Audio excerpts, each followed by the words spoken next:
Between 1847 and 1851, 9 plantation owners across central Alabama died in their beds with identical injuries, crushed windpipes, no signs of struggle, and a single detail that terrified every slaveholder in the region.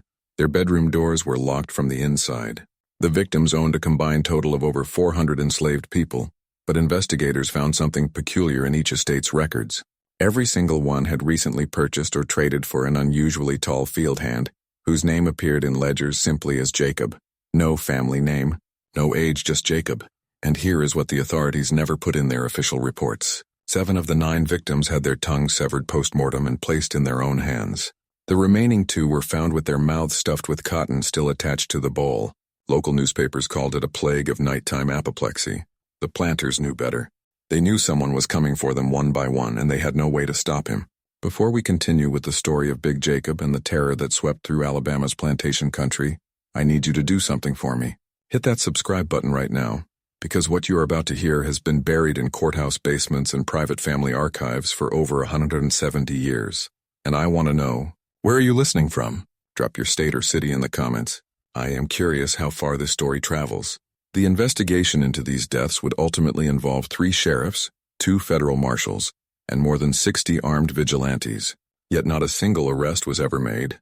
What they discovered instead would force them to confront a truth more terrifying than any they had imagined. Lowndes County, Alabama, in the decade before the Civil War, was a place where cotton was king and human beings were currency. The rich black soil of the region produced some of the finest cotton in the South, and the men who controlled that soil wielded power that extended far beyond their property lines. They sat in state legislatures, they controlled county courts, and they decided who lived and who died with a casualness that would shock even the most hardened observer today. The plantation belt that stretched from Montgomery to Selma was dotted with grand estates, each one a small kingdom unto itself. Men like Cornelius Vaughn, Thaddeus Reinhardt, and Josiah Grantham owned not just land and slaves, but the very infrastructure of the region. They financed the railroads. They owned the cotton gins. They held mortgages on smaller farms and could ruin a man with a word to the right banker in Mobile. But in the summer of 1847, something changed in Lowndes County. A tall man, impossibly tall by the standards of the time, began appearing at slave auctions and private sales throughout the region. The man stood somewhere between 6'9" and 7'2", depending on which account you read, with shoulders so broad he had to turn sideways to fit through standard door frames. His skin was described in sale documents as dark mahogany.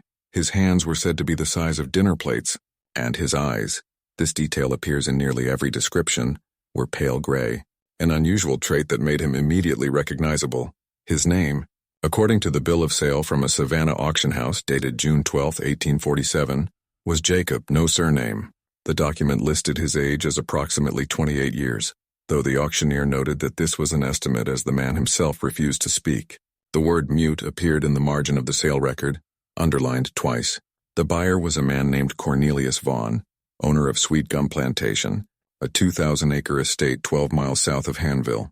Vaughn paid $850 for Jacob, nearly double the going rate for a prime field hand, but he considered it money well spent. A man of Jacob's size could do the work of 2 normal laborers, and his muteness was seen as a virtue rather than a defect.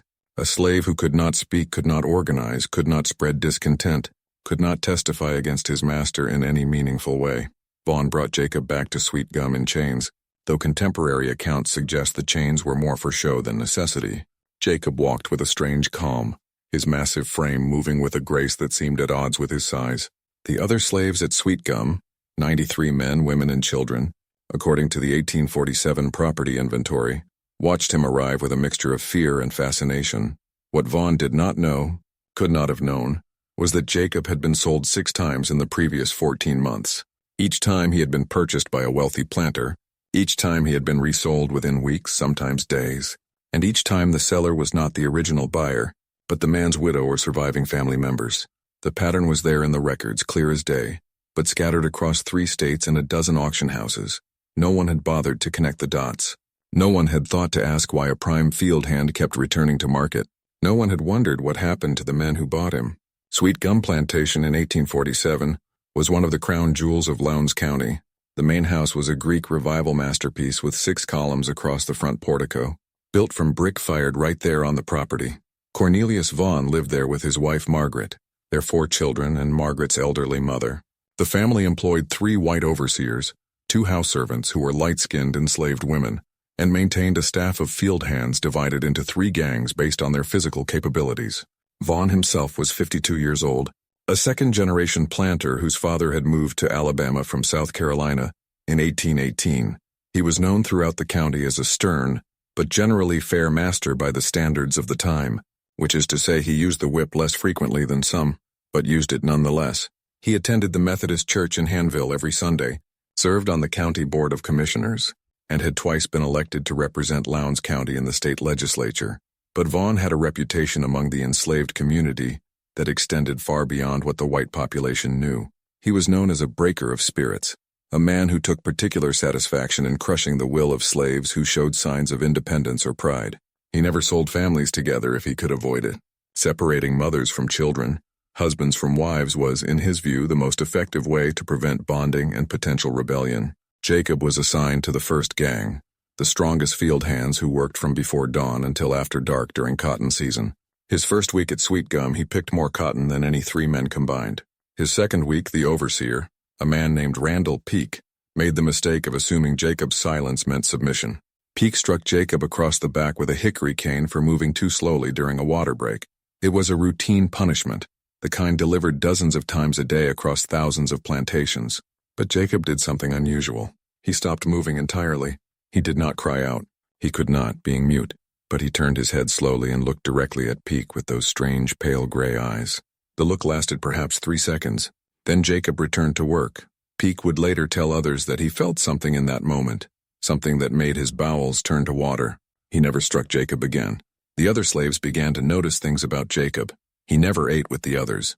He would take his ration of cornmeal and salt pork and disappear into the woods at the edge of the plantation for an hour each evening, returning only when full dark had fallen. Some of the older women whispered that he was praying. Others said he was planning. A few suggested in voices barely above a breath that he was remembering. On the night of September 3, 1847, exactly 83 days after Jacob arrived at Sweet Gum Plantation, Cornelius Vaughn went to bed at his usual hour of 10 abor. His wife Margaret had retired earlier, complaining of a headache. The house was quiet, the children asleep in their rooms on the 2nd floor, the elderly mother-in-law snoring gently in her ground-floor bedroom. The next morning at 6, Margaret Vaughn found her husband dead in their bed. The scene that confronted Margaret Vaughn that September morning would be seared into her memory until her own death 40 years later. Her husband lay on his back in their 4-poster bed, his eyes open and bulging, his face a mottled purple-gray color that she initially mistook for shadow. His mouth was open wide as if he had been trying to scream, but his tongue was gone, severed cleanly at the root. The tongue itself was placed carefully in his right hand, which had been positioned across his chest, but it was his throat that told the true story. The skin was unbroken, but the damage beneath was catastrophic. The county physician who examined the body 3 hours later would write in his report that the hyoid bone was crushed, the thyroid cartilage was shattered, and the larynx was compressed so thoroughly that it had nearly flattened against the spine. The doctor estimated that the pressure required to inflict such damage would have been enormous, far beyond what any normal man could apply with his hands. The bedroom door was locked from the inside. The key was still in the lock. The windows were latched shut. There was no sign of struggle, no overturned furniture, no indication that Vaughn had fought against his attacker. The bed linens were barely disturbed. Most unsettling of all was the cotton. Scattered across the pillow near Vaughn's head were 7 cotton bolls still attached to bits of stem and leaf. They had been placed there deliberately, arranged in a semicircle around where his head had lain. The cotton had not come from inside the house. Margaret kept no raw cotton in the main residence. Someone had brought it in from outside. The investigation that followed was perfunctory at best. Sheriff Thomas Braddock arrived at Sweet Gum by mid-morning with 2 deputies.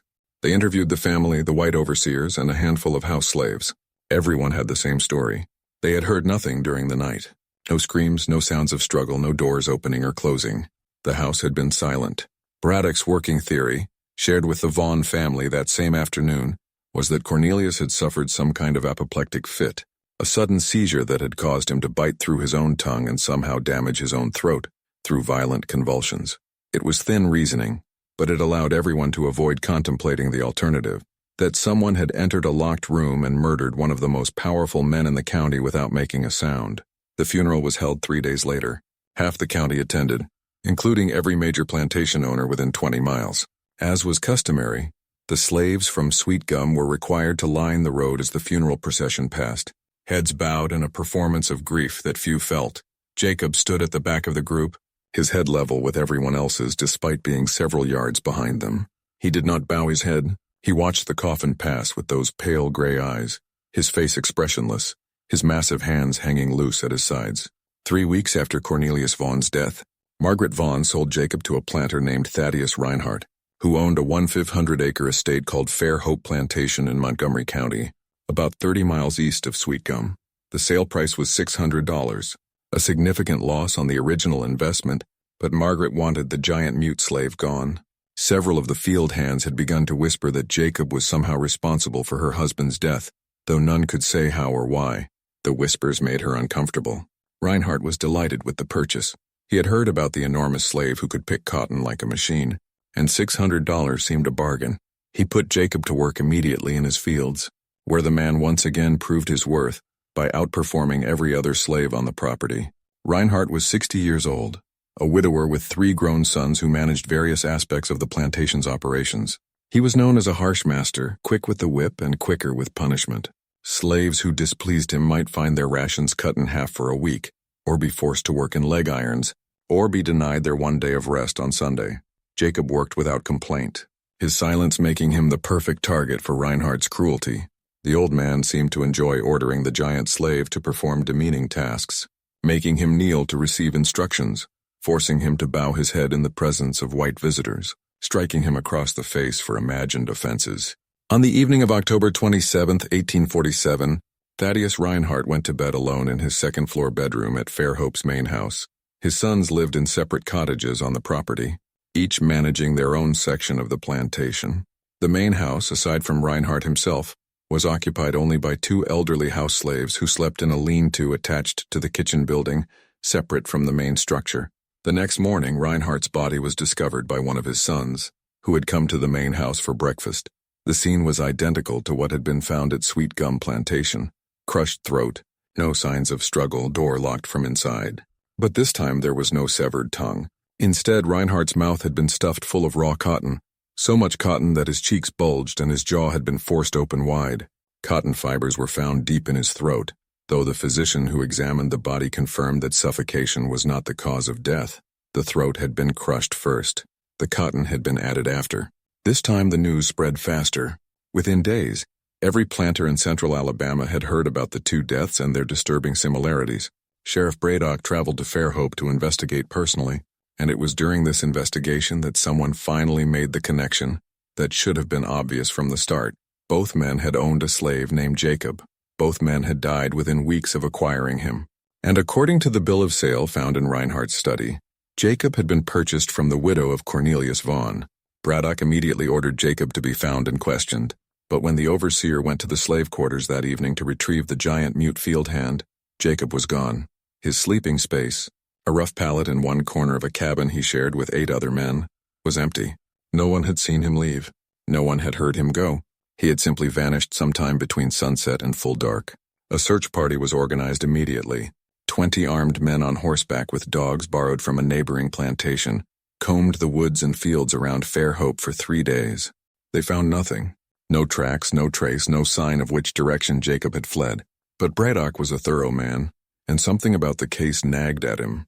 If Jacob was the killer, and the circumstantial evidence certainly pointed that way, then why had he been sold in the first place? Why had Vaughn's widow let a murderer slip through her fingers? Braddock began to dig into Jacob's history, requesting information from auction houses and plantation records across Georgia, South Carolina, and Alabama.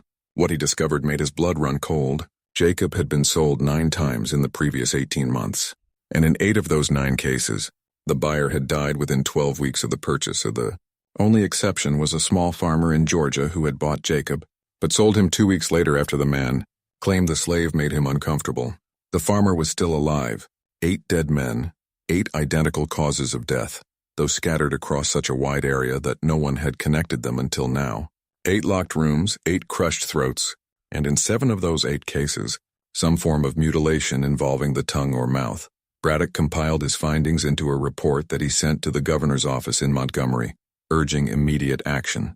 He described Jacob in detail, the unusual height, the pale gray eyes, the absolute silence, and warned that the man was likely still in Alabama, probably still killing. The response from Montgomery was swift and unequivocal. Find Jacob and hang him, but do it quietly. The last thing Alabama needed in 1847, with tensions over slavery reaching a fever pitch across the nation, was a public spectacle of a slave who had murdered white men and evaded justice. It would send the wrong message to the enslaved population. It would frighten white families. It would, in the words of one state official, undermine the natural order. So the hunt for Big Jacob, as he had come to be called, was conducted with as much secrecy as possible. Rewards were posted in county courthouses but not in newspapers. Descriptions were circulated among sheriffs and slave patrols, but not published for the general public. And plantation owners across central Alabama began taking precautions, locking their bedroom doors, keeping loaded pistols on their nightstands, having their most trusted house slave stand guard outside their rooms at night. None of it would matter. The winter of 1847 was one of the coldest in Alabama memory. Ice storms swept across the plantation belt in December, coating the cotton fields in a crystalline layer that made them look almost beautiful, if you could forget the human misery that had produced the crop beneath. Work slowed to a crawl. Slaves huddled in their unheated cabins, burning what little wood they could scavenge to keep from freezing. And in the main houses of the great plantations, white families drew closer to their fireplaces and wondered if the silent killer was out there somewhere, in the frozen darkness. 3 months passed without another death. Sheriff Braddock began to hope that Jacob had either fled the state or died in the wilderness. It was not uncommon for escaped slaves to perish from exposure or starvation. The Mississippi Territory was unforgiving to those who knew nothing of wilderness survival. But then on February 9, 1848, a planter named Josiah Grantham was found dead in his bed at Elmwood Plantation in Dallas County. Same crushed throat, same locked door, same cotton bowls arranged around his head. Grantham had owned 112 slaves, and among them, according to his most recent property ledger, was a field hand acquired just 6 weeks earlier in a private sale. The seller's name was listed as E. Reinhardt, one of Thaddeus Reinhardt's sons, disposing of his late father's assets. The slave's name was Jacob. The pattern was now undeniable. Jacob was not fleeing. He was circulating. He was allowing himself to be sold from one plantation to another, and each time he killed his new owner before disappearing and arranging to be sold again.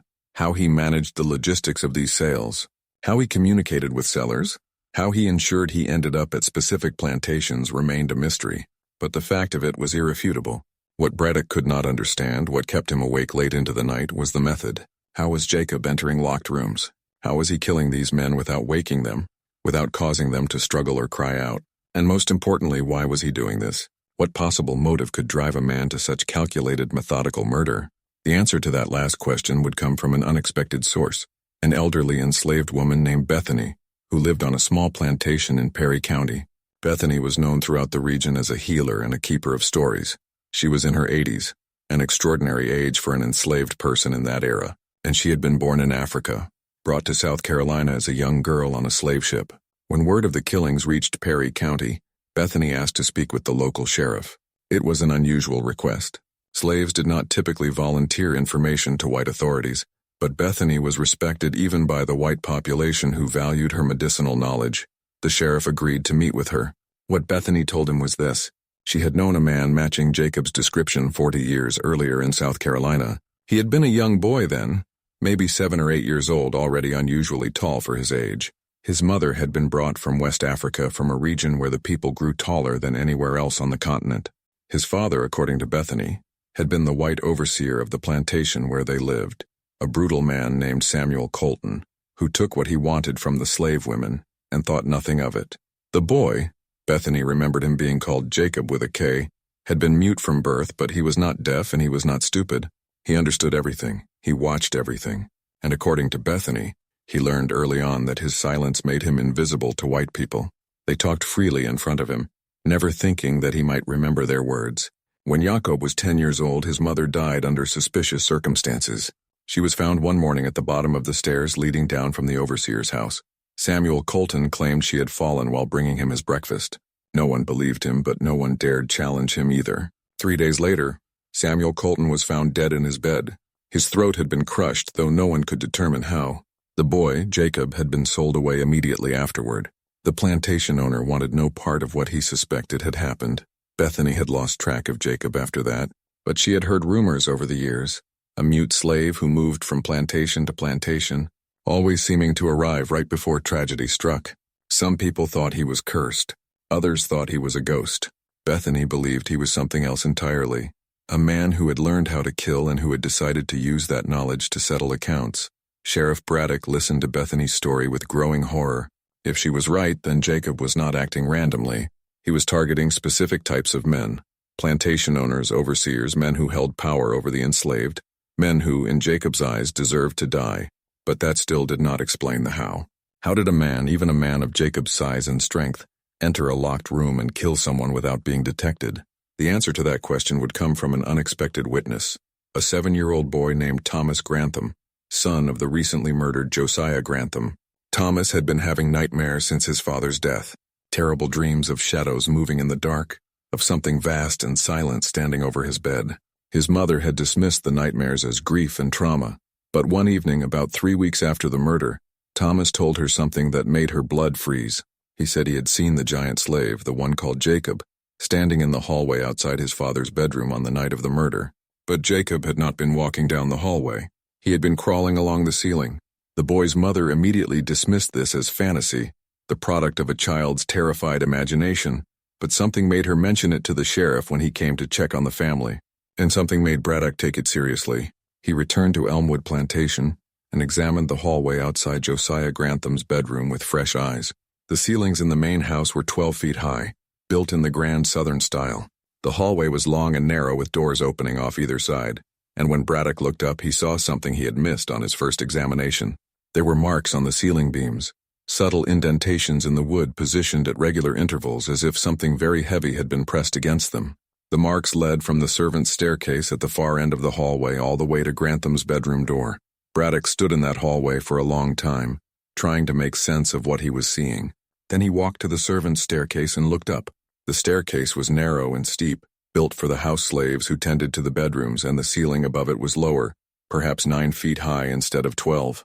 A man of Jacob's height and reach could, in theory, brace himself between the walls of that staircase, using his hands on one side and his feet on the other, and climb upward without ever touching the steps. Once at the top, he could continue moving along the hallway ceiling in the same manner, hands and feet braced against opposite walls, body suspended above the floor. It seemed impossible. The strength required would be inhuman. But then again, Jacob was not a normal man. His size, his silence, his patience, everything about him suggested capabilities beyond the ordinary. And if he could move along the ceiling, he could position himself directly above a closed door. He could wait there motionless for hours if necessary. And when the door finally opened, when his victim inevitably had to use the chamber pot or fetch water in the night, Jacob could drop down like a spider, crushing the man's throat before he had time to scream, then dragging the body back to the bed and staging the scene. The locked door was meaningless. Jacob had never needed to open it. He had been inside the room the entire time, waiting above the doorframe where no one thought to look. Just when you think this story cannot get any darker, consider this. If Jacob could move unseen through the most secure parts of these plantation houses, how many times had he watched these families sleep? How many nights had he spent suspended above their beds deciding who would die and who would live?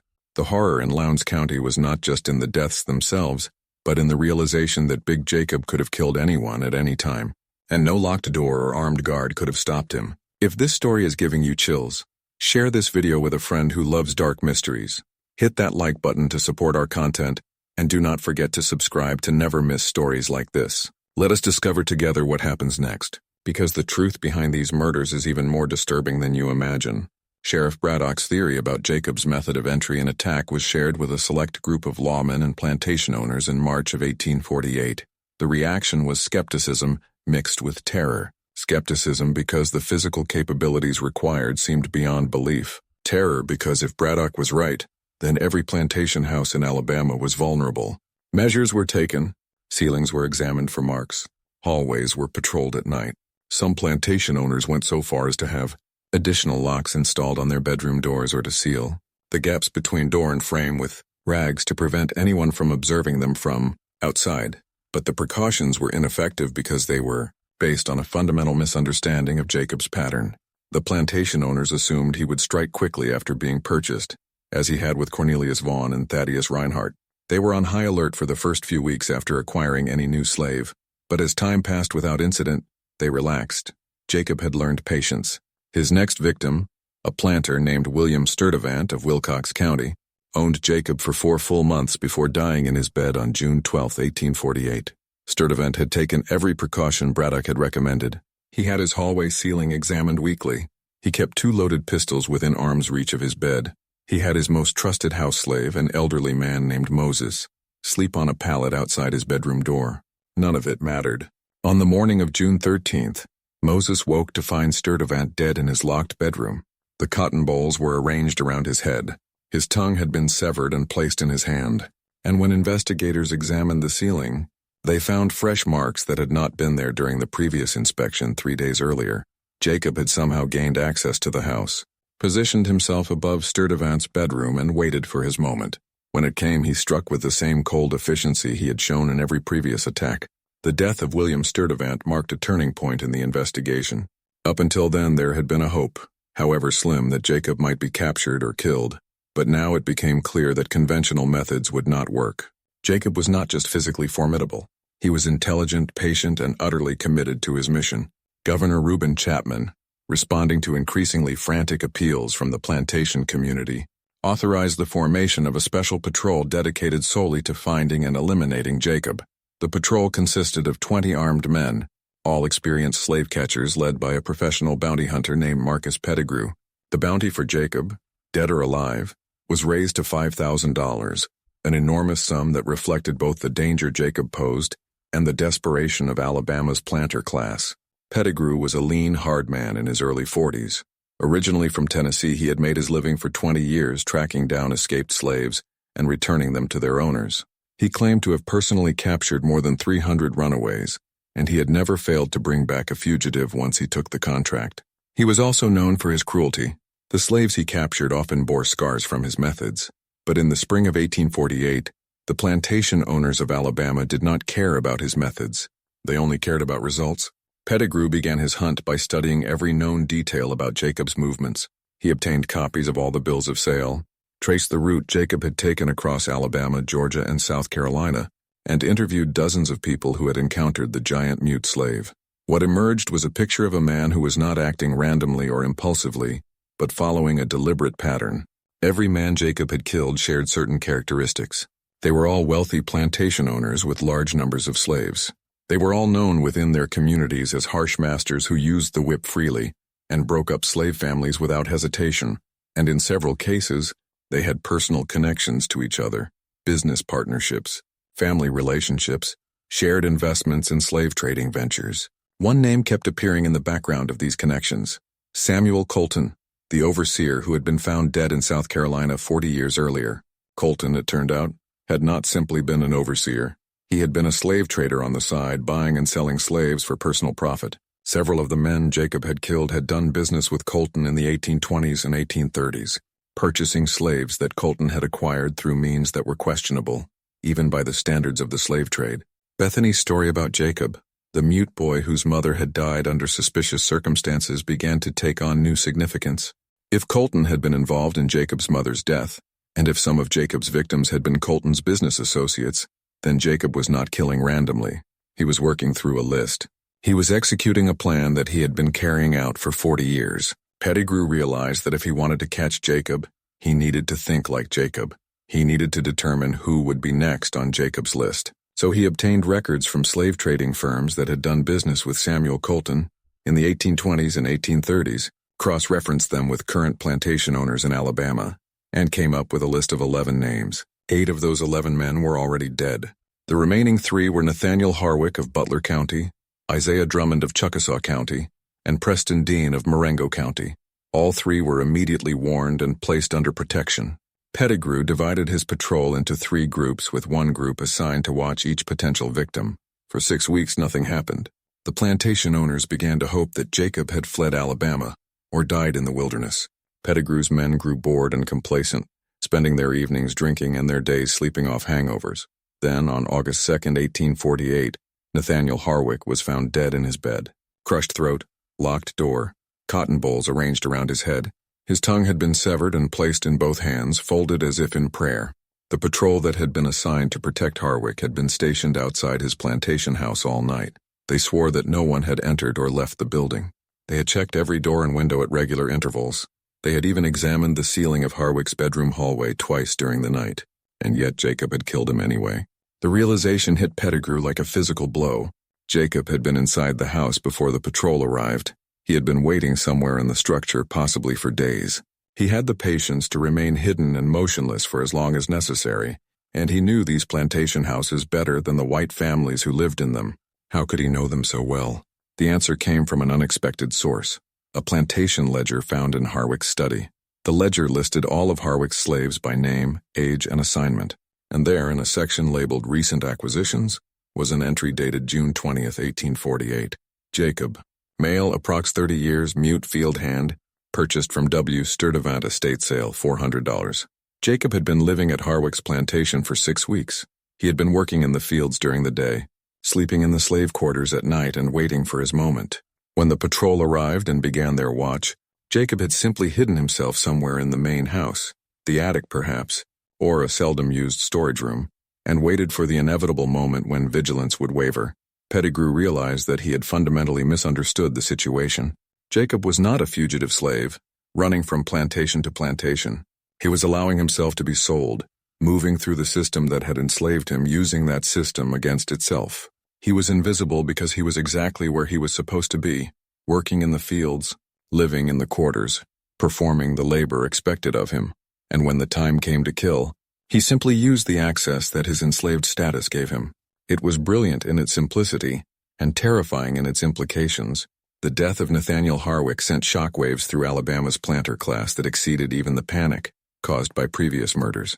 The realization that armed guards and locked doors provided no protection, that Jacob could be living and working on their own plantations without their knowledge, created a paranoia that verged on hysteria. Plantation owners across the state began scrutinizing their slave populations with new suspicion. Any unusually tall slave, any slave who seemed too quiet or too observant, any slave who had been recently purchased or acquired in trade, became a subject of intense scrutiny. Several slaves who fit Jacob's general description were arrested and interrogated, though none proved to be the man Pettigrew was hunting. Isaiah Drummond of Chickasaw County took the most extreme precautions. He had every slave on his property examined by a physician, looking for any sign of the pale gray eyes that witnesses had described. He fired all 3 of his overseers and hired new men from outside the state, reasoning that Jacob might have corrupted his previous staff.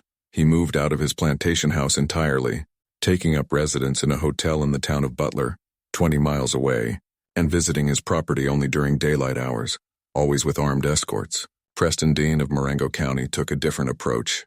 He announced that he was selling his entire slave population and leaving Alabama permanently.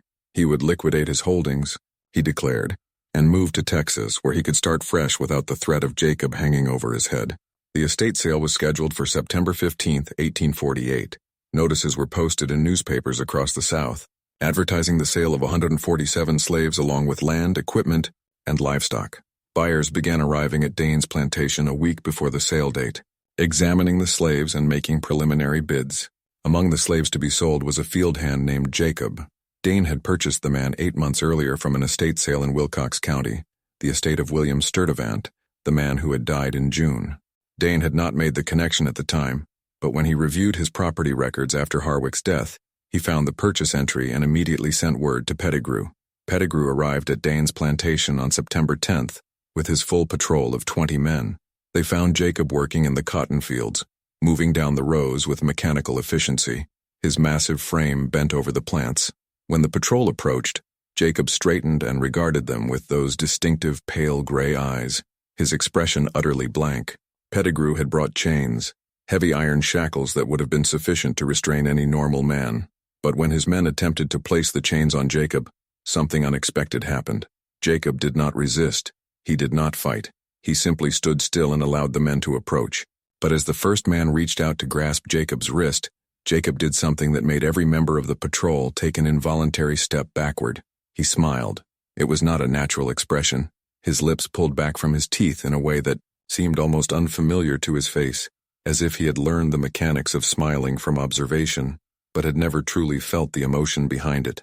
And in that smile, Pettigrew saw something that chilled him more deeply than any of the crime scenes he had examined. Jacob wanted to be captured. This was part of his plan. Pettigrew, to his credit, did not lose his composure. He ordered his men to chain Jacob's hands and feet, then to chain him to a post in the center of Dane's stable yard, where he could be observed from all sides. Guards were posted in shifts with strict orders that at least 4 men must have Jacob in sight at all times. Under no circumstances was anyone to approach him alone. For 3 days, Jacob stood chained to that post. He did not eat the food that was placed near him. He did not drink the water. He did not sleep. Or if he did, he slept with his eyes open because the guards reported that his gaze never wavered, never closed. He simply stood there, that faint smile on his face, watching. On the 3rd night, something happened that would become the subject of debate and speculation for years to come. One of the guards, a man named Luke Ferris, reported that he had seen Jacob's chains beginning to glow in the darkness. Not brightly, just a faint reddish luminescence, as if the metal itself was heating up from within. Ferris called out to the other guards, and all 4 men on duty that night later swore that they had seen the same phenomenon. By the time Pettigrew was roused from his sleep and arrived at the stable yard, the glow had faded, but when he examined the chains, he found that the iron was warm to the touch, and that the links nearest Jacob's wrists showed signs of stress, hairline fractures running through the metal.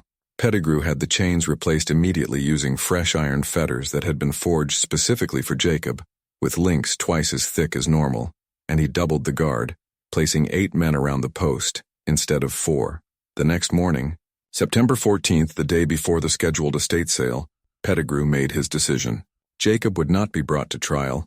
There would be no public spectacle, no opportunity for the enslaved population to see one of their own defy the system and survive. Jacob would be hanged at dawn right there in Preston Dean's stable yard, and his body would be buried in an unmarked grave. Word of the decision spread quickly among the slaves on Dane's plantation. By evening, a strange tension had settled over the property.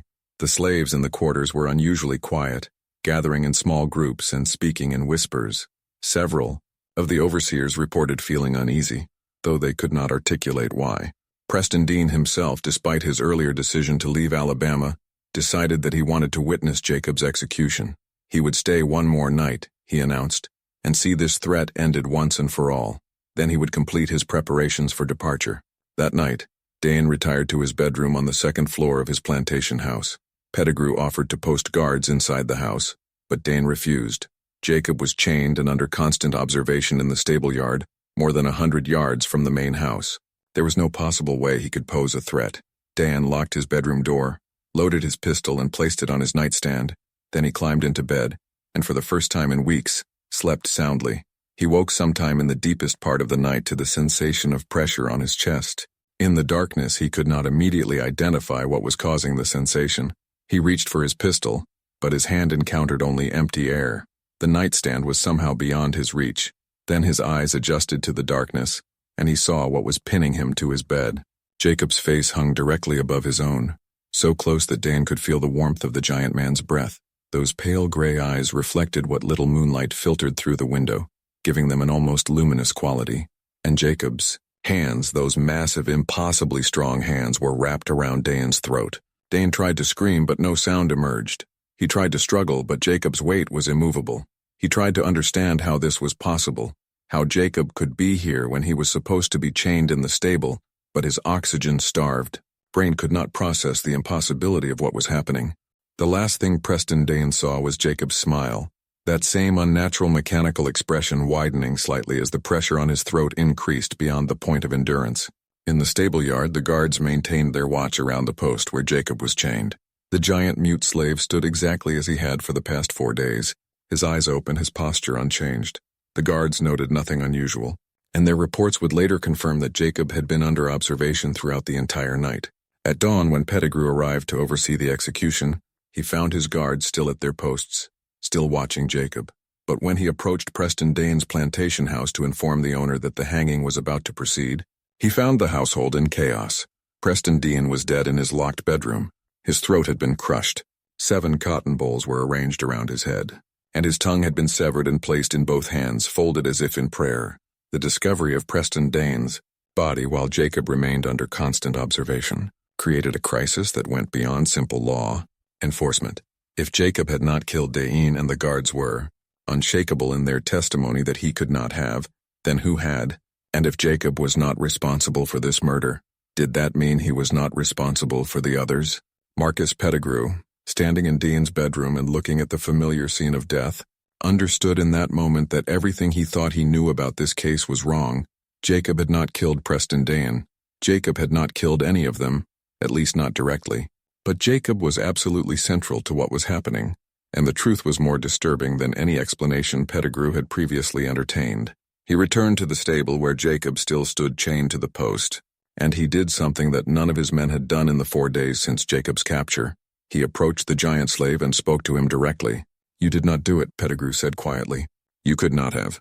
But you know who did. You know how this is happening." Jacob's expression did not change. He simply continued to stare at Pettigrew with those pale gray eyes, the faint smile still playing at the corners of his mouth. Pettigrew tried a different approach. "You are not working alone. There are others." "How many?"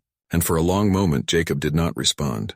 Then slowly and deliberately, he raised his manacled hands and held up 9 fingers. 9. The number of plantation owners who had died, but also, Pettigrew realized with growing horror, potentially the number of people working with Jacob. They were all at Dain's sale, Pettigrew said, the pieces falling into place. "The buyers who came to examine the slaves, they were your people, and one of them killed Dain while you made sure all eyes were on you." Jacob lowered his hands, but his smile widened just a fraction. Pettigrew turned to his men. "Round up everyone who attended the estate sale viewing in the past week, every buyer, every agent, every person who set foot on this property. Bring them all here now." It took most of the day, but by late afternoon, Pettigrew had assembled 47 people in Preston Dean's stable yard, the various plantation owners, slave traders, and agents who had come to view the property before the sale. They ranged from wealthy planters to middlemen of modest means, and they were uniformly outraged at being detained and questioned like common criminals. Pettigrew had his men search every person, looking for anything unusual. They found nothing. No weapons, no evidence, no sign that any of these respectable white men had been involved in murder. But Pettigrew was not looking for white men. He was looking for someone who had been moving through Alabama's plantation society unnoticed, someone who could enter homes and exit without being questioned, someone who understood these houses and their layouts intimately. "How many of you brought your own body servants?" he asked the assembled buyers. "How many came with personal slaves?" 13 hands went up. 13 buyers had brought enslaved attendants with them, men who had helped them travel, who had tended to their needs while they examined Dain's property, who had waited patiently while their owners conducted business. "I want to see every one of those slaves," Pettigrew said. "Line them up, all 13. The slaves were brought forward, a mixture of ages and appearances. Pettigrew walked down the line slowly, examining each face. He was looking for something specific, though he was not entirely sure what. Then he found it. The 10th man in the line was shorter than Jacob, perhaps 5'10", and his skin was several shades lighter. But when Pettigrew looked into his eyes, he saw the same pale gray color that marked Jacob as distinctive. And when Pettigrew looked at the man's hands, he saw that they were unusually large for someone of his height, with the same massive breadth across the palm that Jacob possessed. "What is your name?" Pettigrew asked. The man looked at his owner, a planter named Ezekiel Finch from Montgomery County, before answering. "Samuel, sir," he said quietly. His voice was soft, deferential, exactly what white people expected from an enslaved person. "Samuel what?" Pettigrew pressed. "Just Samuel, sir. I don't have another name." Pettigrew studied the man's face for a long moment. Then he said, "Take off your shirt." The request clearly made Samuel uncomfortable, but he could not refuse. He removed his shirt, revealing a torso that was heavily muscled despite his relatively modest height, and there on his left shoulder was a brand, a mark that had been burned into his skin decades earlier. The brand was a stylized SC, the initials of Samuel Colton, the overseer who had died in South Carolina 40 years ago. The overseer who had been the common thread connecting so many of Jacob's victims. "You were one of Colton's slaves," Pettigrew said, "and you survived. How many others survived?" Samuel said nothing, but his eyes moved involuntarily toward Jacob, still chained to the post in the center of the yard. Pettigrew felt the full horror of the truth settling over him. Jacob had not been working alone. He had been coordinating a network of slaves across multiple states, all of them connected by their shared history with Samuel Colton and the men who had done business with him. They had been passing information, arranging sales, positioning themselves on plantations where Colton's former associates now lived. And while Jacob drew attention to himself with his size and his silence, the others, people like Samuel who looked ordinary, who could speak and thus could move more freely, did the actual killing. Check the others, Pettigrew ordered his men. Look for the same brand. Look for the gray eyes. Look for any connection to Colton. By nightfall, they had identified 6 more people among the 13 personal attendants who bore Colton's brand, or showed other signs of connection to the old slave trader. 6 people who had been moving through Alabama society, invisible in their enslaved status, waiting for their opportunities. But that only made 7. Jacob had held up 9 fingers.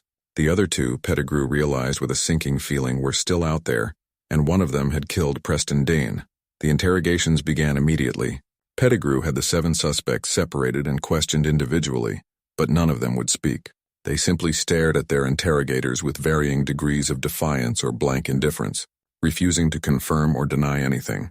Jacob, still chained to his post, watched the proceedings with that same faint smile. He had accomplished what he intended. He had exposed the network. He had forced Alabama's white population to confront the fact that enslaved people could organize, could coordinate, could plan and execute a campaign of targeted killings right under their masters' noses. And the terror this revelation caused was in many ways more destructive than the murders themselves. That night, a heated debate took place among Pettigrew, Sheriff Braddock, and the representatives from the governor's office, who had arrived in response to the day's discoveries. What should be done with Jacob and his network? The obvious answer was execution, public hangings as a warning to any other enslaved people who might harbor thoughts of rebellion. But several voices argued against this approach. A public execution would require a public explanation, and any explanation would necessarily reveal how sophisticated and far-reaching Jacob's network had been. It would reveal that enslaved people had successfully killed 9 prominent white men over the course of 18 months without being detected. It would reveal that the slave system, which white Southerners insisted was benign and under control, had been penetrated and manipulated by the very people it sought to subjugate. The psychological impact on Alabama's white population, and by extension on white populations throughout the South, could be devastating. It could inspire other enslaved people to organize similar networks. It could undermine the fundamental narrative that slavery was a stable, controlled system. After hours of argument, a decision was made. Jacob and the 7 identified members of his network would be executed quietly, without public announcement. The official story would be that they had died of disease, cholera perhaps, or typhoid. Their bodies would be disposed of in unmarked graves. The remaining 2 members of the network would be hunted down and eliminated in the same quiet manner. As for the murders themselves, they would be attributed to natural causes, or in cases where that was impossible, to unknown assailants who had subsequently fled the state. The connection between the victims would never be publicly acknowledged. The name Jacob would be erased from official records as thoroughly as possible. It was a cover-up of extraordinary scope, motivated not by justice but by fear. Fear of what the truth might inspire in 4 million enslaved people across the South. The executions took place on September 16, 1848, in a clearing 5 miles from Preston Dane's plantation. Jacob and the 7 others were hanged in sequence, their bodies left suspended from the same oak tree until evening, when they were cut down and buried in a mass grave. According to the official report, Jacob maintained his silence to the very end. He did not struggle as the noose was placed around his neck. He did not attempt to speak, to explain himself, to justify his actions. He simply stood on the platform, his pale gray eyes scanning the faces of the men who had gathered to watch him die, and he smiled that same mechanical, unsettling smile. Then the platform dropped, and Big Jacob the Silent was no more. The hunt for the remaining 2 members of Jacob's network continued through the fall and winter of 1848. Marcus Pettigrew devoted months to the search, traveling across Alabama, Mississippi, and Georgia, following rumors and investigating any slave who showed signs of the distinctive physical characteristics: unusual height, gray eyes, hands that seemed too large for their frame. He found one of them in January of 1849, working on a plantation in Clark County. The man was hanged quietly, his death attributed to an accident involving farm equipment, but the 9th member of the network was never found. Pettigrew searched for 3 more years before finally abandoning the hunt in 1852. The official records of Lowndes County, Dallas County, Wilcox County, and the other jurisdictions where the murders took place were quietly altered. Death certificates that had listed unknown causes or suspicious circumstances were amended to read apoplexy or natural, Causes: estate records that mentioned a slave named Jacob were modified to remove his name or replace it with more generic identifiers. Newspaper archives that had carried brief mentions of the deaths were, in some cases, physically altered, pages removed and replaced with reprinted versions that omitted certain details.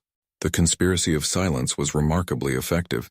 Within a decade, the story of Big Jacob had faded from public consciousness.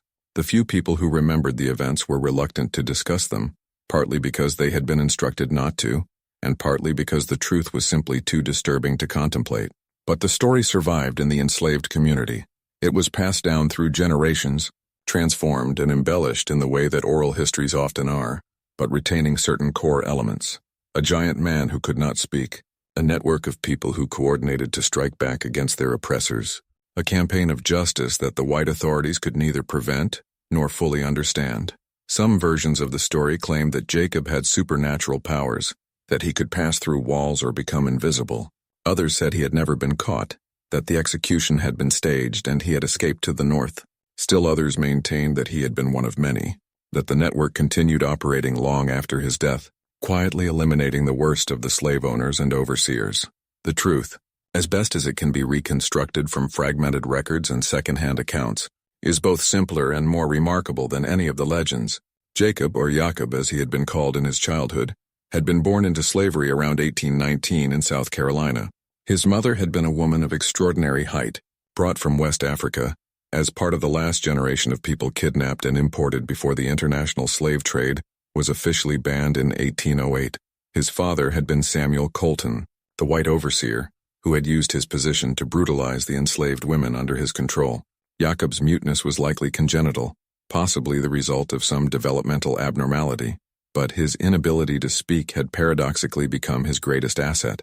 White people talked freely in front of him, assuming that a slave who could not speak was also somehow less intelligent, less capable of understanding, less human. This assumption had allowed young Jacob to learn things that most enslaved children never discovered: the names of slave traders, the roots of the domestic slave trade, the connections between various plantation owners and the dealers who supplied them with human cattle. When his mother died, almost certainly murdered by Samuel Colton, though this could never be proven, Jacob had killed the overseer using a method he would perfect over the following decades. He had hidden in the ceiling space above Colton's bedroom, waited for the man to fall asleep, then dropped down and crushed his windpipe before he could make a sound. The 10-year-old boy had been sold away immediately after, and he had spent the next 30 years moving through the slave system, learning its mechanics, identifying the men who were most deeply involved in its most brutal aspects. He had also been identifying others like himself, people who had suffered at the hands of Samuel Colton and his associates, people who were willing to risk everything for a chance at revenge. The network that Jacob built was remarkable for its patience and sophistication. Its members did not act impulsively. They did not target random white people or strike out in undirected rage. They identified specific individuals who had participated in specific atrocities, and they eliminated those individuals with careful planning and coordination. The decision to use Jacob as the visible element of the network, to allow him to be sold from plantation to plantation, drawing attention to himself while others did the actual killing, was a strategy born of necessity.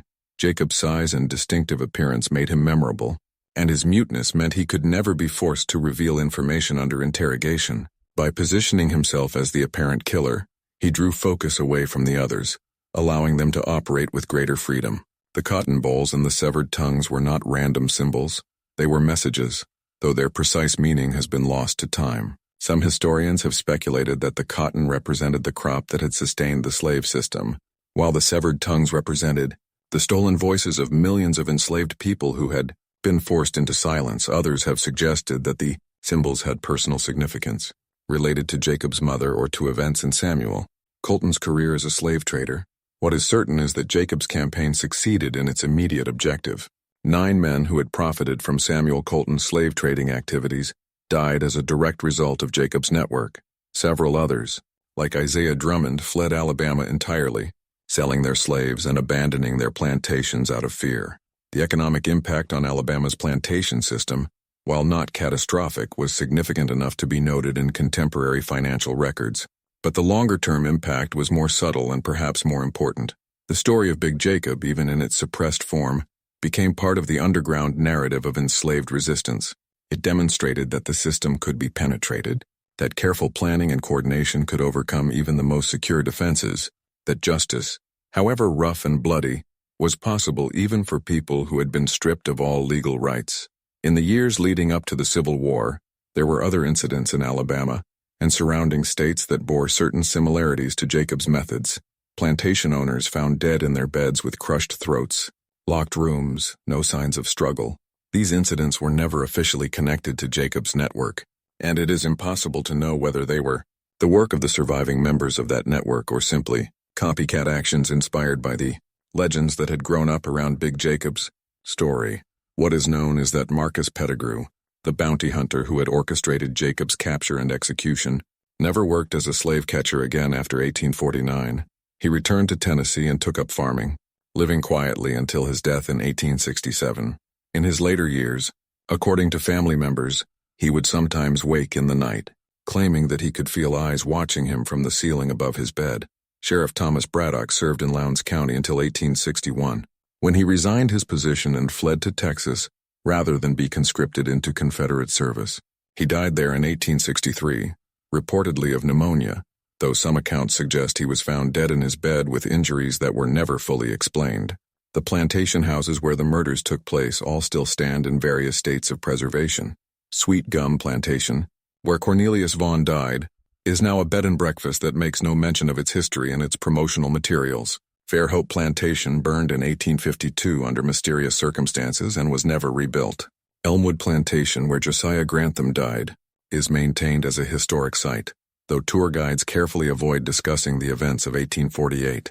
In none of these places will you find any official acknowledgement of Big Jacob or his network.